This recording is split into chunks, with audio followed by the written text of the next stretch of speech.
Your relationships will begin by forging an intimate bond with nothing to distract you. Here's how it's gonna work. Over the next 10 days, ladies, you're gonna live on this side, and the men will live on the other side. Hey guys, and welcome to Little Black Book. If you're new to the channel, make sure you like, share, subscribe, click on that bell button for the notification of the uploads, baby. And for those of you who are returnees and you already know what it is, mineral gang, mineral gang, you ain't got the minerals, baby. Dun, dun. Listen, you muddy lean, listen. If you can't handle the heat in the kitchen, get out. If you can't handle the heat in the kitchen, get out, chalaya. Don't know. Let's talk about it. We got a new series that we're now doing called Love is Blind on Netflix. Ba-da-ba-da-ba-ba-ba. Listen, I don't know where to start, but let me just say this. I have been in a situation when I was younger, when I was on social media, like Tagged, Bebo, MySpace, you know, the MSNs and everything like that, way before we had, you know, the social media that we have now. And in those times, you know, sometimes you might create a small little icon, or you might just see a little face of the person. You might not have many pictures of that individual person. So it wasn't necessarily blind dating, but you were dating in a sense of the fact that you didn't have much to go on, right?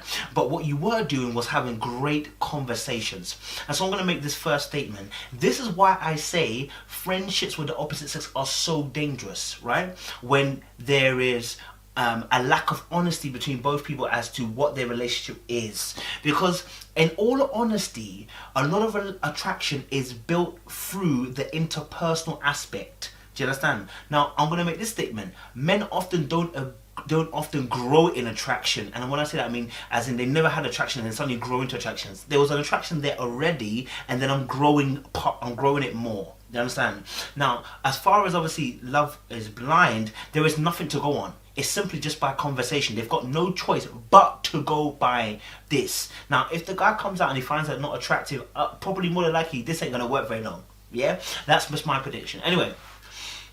So with this particular show, it's been crazy because obviously what happens is they have to go into pods. I'm not sure how many girls and boys there were, but they have to go into pods, and then they speak behind mirrors and walls, right? And then they... Personality. It's literally blind love. Good luck. Hello. Hello. Get to know the person by talking and having conversation. Here's the thing that I first noticed was there was 4 or 5 black girls and 2 black guy.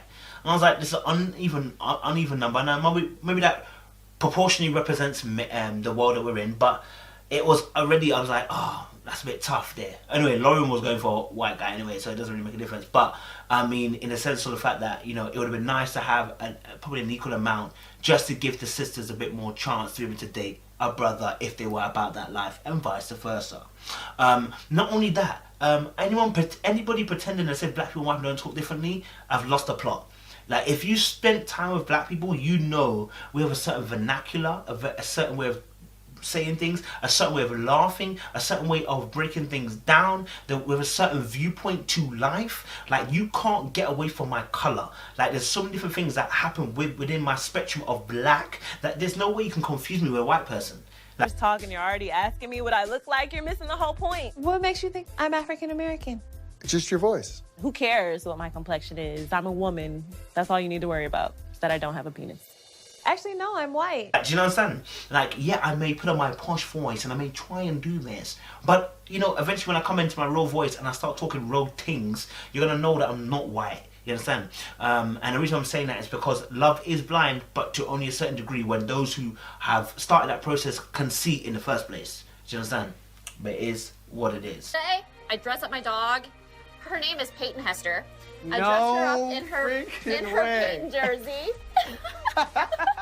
Because that's going to prepare itself. So the first instance we get is Jessica and Mark. Now these two have started to bond over being football fans, and they love the fact that they're both American football fans or whatever, and they're both Christians as well, or they have Christian beliefs, right? And so this was an instant hit. Boom. This is exactly what I'm talking about. When you take away the physical aspect, what happens is you try to find your commonalities that link you to somebody. Now, when you take that aspect of physicality away, what happens is you link even greater on these aspects of connection, because what you're trying to do is now you're trying to find where you connect where you attract, because there is physical, there's emotional, there's interpersonal, there's spiritual. You understand? So when you connect on those on certain levels, if you can't connect on physical, you have to find another one. So it's maybe spiritual, it may be emotional, it may be interpersonal. Interpersonal is the next one after physical attraction.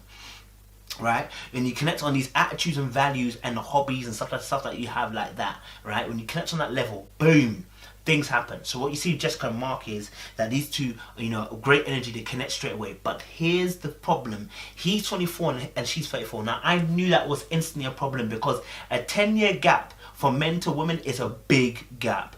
They are in two separate time zones of their life, okay? It's like Australia and UK. Two different time zones of their life, and there is a lot of experience that is separating the two of them. So it's going to be a problem on the mindset of who Jess is. I'm sure she was probably thinking about this 10-year gap, but let me see what I want.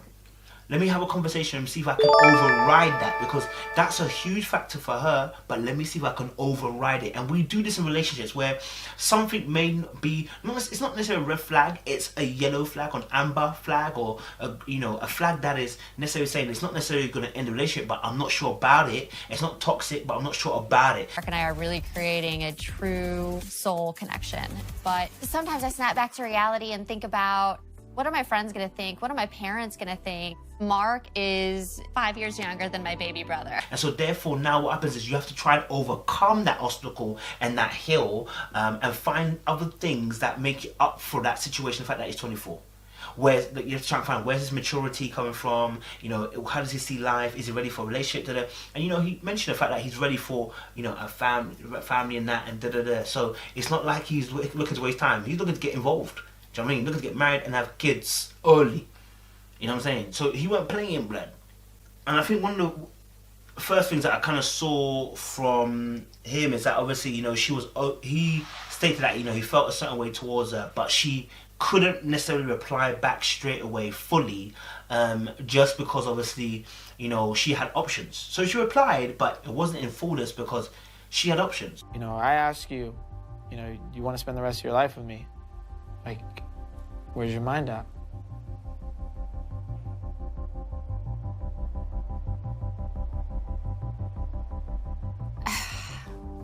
You know, she had other people that were coming at her, so she didn't necessarily need to give him the answer that he needed straight away. But there was a lot of great connection between the two.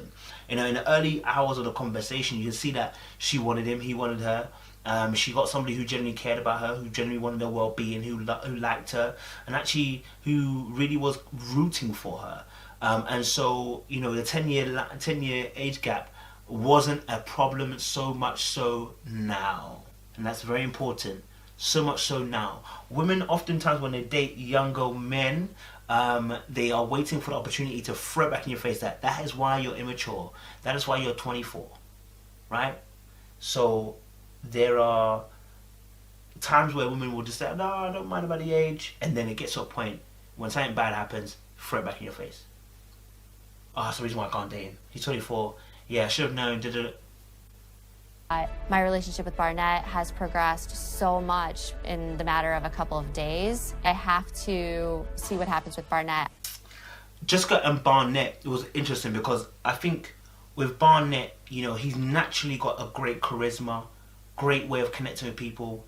He's got great energy, knows how to, I guess, wriggle himself into girls' minds. He knows how to flirt. He knows how to say a little dirty comment without it becoming off too sleazy with most people. Apart from the diamond one that he made. He's got a great way of talking. And, you know, he's only a few years, I think he's only, what was he, 27? He's 7 years behind, you know, Jessica. So the fact that he's ringing her too, like, fam, is mad. But that's what it is. And what I saw with him is that he obviously admitted that he's got problems with being open and vulnerable. Now, this is key. When he's got problems with being vulnerable and open, what does he do with that energy? It gets redirected into the place of where he becomes a player. That's a problem. The problem isn't that he's not open and honest and transparent and vulnerable. It is what he does with that energy. The lack of ability to be able to open up. What do you do with it? And what he does is he redistributes it into game and being able to play with different types of women and making them feel a certain way and then waiting for them to drop and then he will choose who he wants, right? That's the game that he's playing, yeah? And so because of that fact, he said he was not vulnerable, I knew straight away problems, because girls oftentimes are unintentionally trying to be superwoman for these men. They see men who are unavailable emotionally. They can see it, they know it, they feel it, they taste it, they breathe it, and yet they say, I still want I kind of like that he gave off a vibe that he was a player. him. Why? Because it's a challenge for them to be able to be the one that tames the shrew. They want this, because women want to be significant. They want importance. They want worship. And so what happens is they look for these opportunities where they can get accolades for taming somebody who was unattainable. And so with BARNETTE, even though she knew, she said it, look, he even got energy like a player. She even said, without even seeing him, she said, I like the fact he's got the player energy. What? You like the fact he's got player energy? You didn't come here for player energy. You came here for a husband. Do you understand? So already Jessica, you know what this is. And you're smart enough, you're bright enough, you know it enough. You've already said that he's got that player energy. Why then would you continue? You're only going to hurt yourself. What do you need me to do? What do I need you to do? I'll do whatever you want me to do. If you want me to like pull the plug on this other things tomorrow, like I will. And then it wasn't long until the girl started saying, what do you need me to do? And I'm like, blood, weren't you not feeling Mark? Were you not on Mark? What the frick is going on? What? Hold on a minute, Danny. Hold your horses. What are you chatting about? What do you mean that you like this boy? What is going on? Mark was first choice. Now he's no longer the first choice. Now BARNETTE's the first choice just because he gave you a bit of energy. And that lets you know, people get distracted from the good and the essence of a good man or a good woman, because actually what they're playing with is their own ego.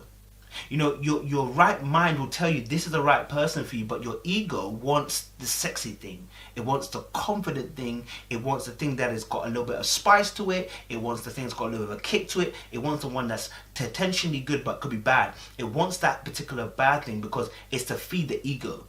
You understand? It's not necessarily a choice of heart, it's a choice of ego. And so when BARNETTE is, you know, she's saying obviously, what do you need me to do? She's already locked herself in. She's going to kill off the marketing when really and truly Mark was the one that she was feeding. You know what I'm saying? So now she's going to suck off Mark to go with BARNETTE, to the point where she sat on the floor and said, what do you need me to do? I'll do it. You know, she surrendered herself to someone who she has met in the world several times over, the player. She has no one else to blame but herself.